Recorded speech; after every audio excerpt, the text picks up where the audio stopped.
Hello, my name is Liz Scott. I am the Director of Human Resources and Community Relations here in the Burlington Township School District.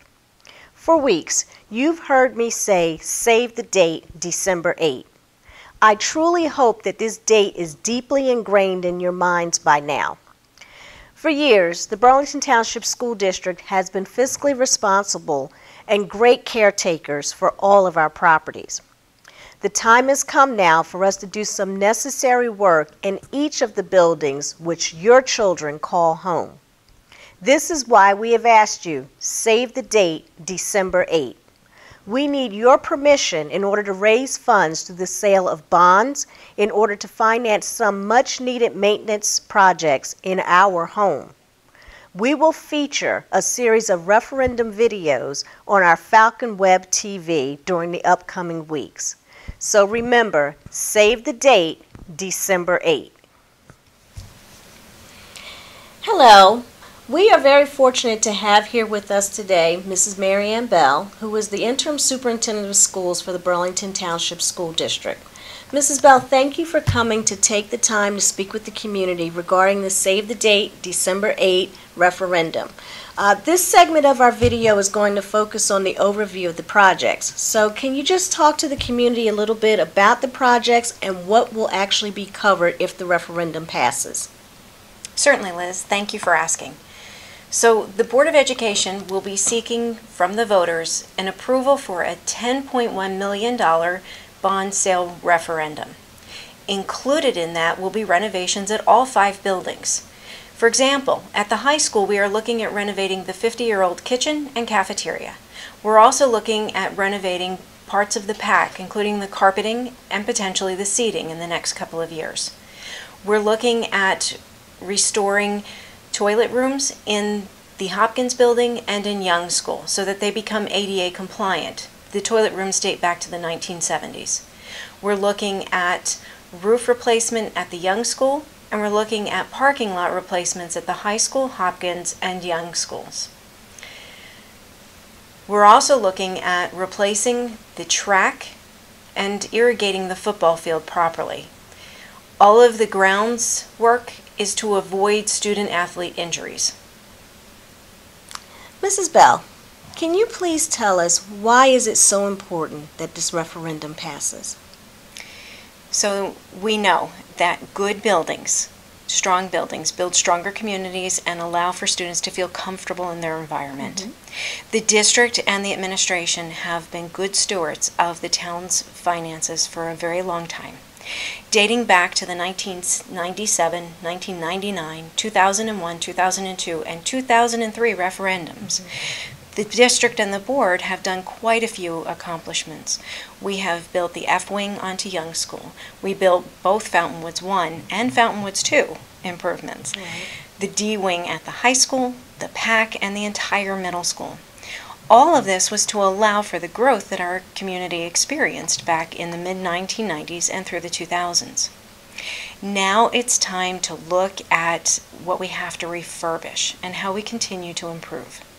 Students do so much better when their environment is supportive and nurturing, and that's what we're looking at continuing to do.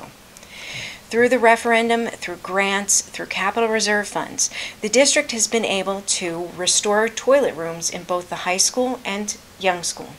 The kitchen at Young School was done in the last referendum. So we have made many improvements. New windows and doors, which had dated back to the 1960s in the Hopkins building and the high school. We fixed electrical upgrades that needed to be done and added electrical generators.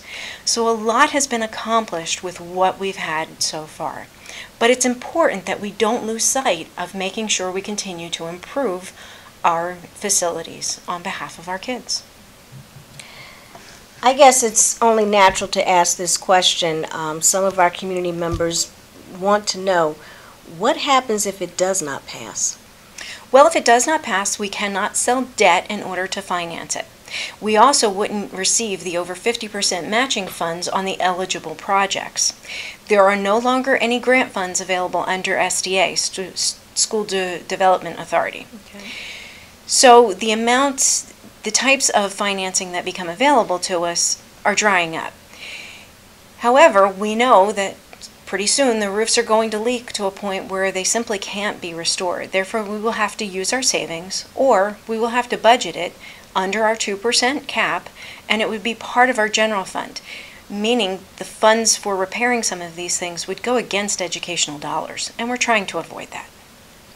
I know in a lot of the communications we've sent out to the community, we have sort of equated this to the basic maintenance that homeowners have to do on their home.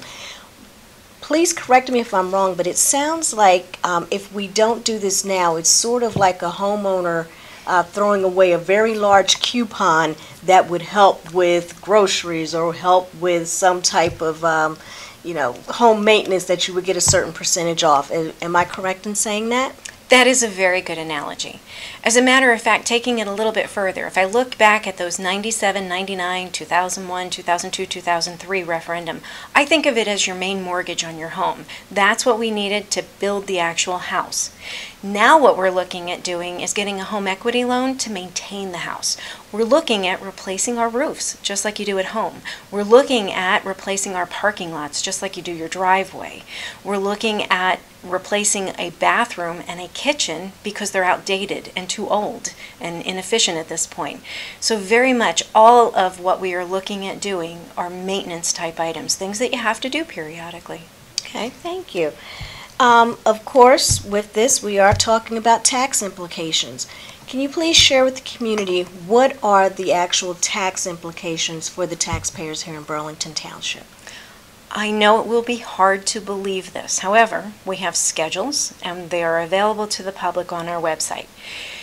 The largest tax increase that we see over the course of the next 10 years, based on a 3% interest rate for the bonds that we would potentially be selling, is $5 a year. And I realize that is very difficult to believe. But what the community has to realize is that we have been working on this for the last 5 years. When you go back and you think 1997, 1999, you start realizing that 20-year debt is about to begin to fall off, and some of it in very large fashion. We plan this very carefully to have the least impact on our taxpayers as possible. Okay. Well, thank you so much for giving us the overview today. And I just would like to say to our community, please remember, save the date, December 8th. Please come out to vote. And remember, you can also vote by mail.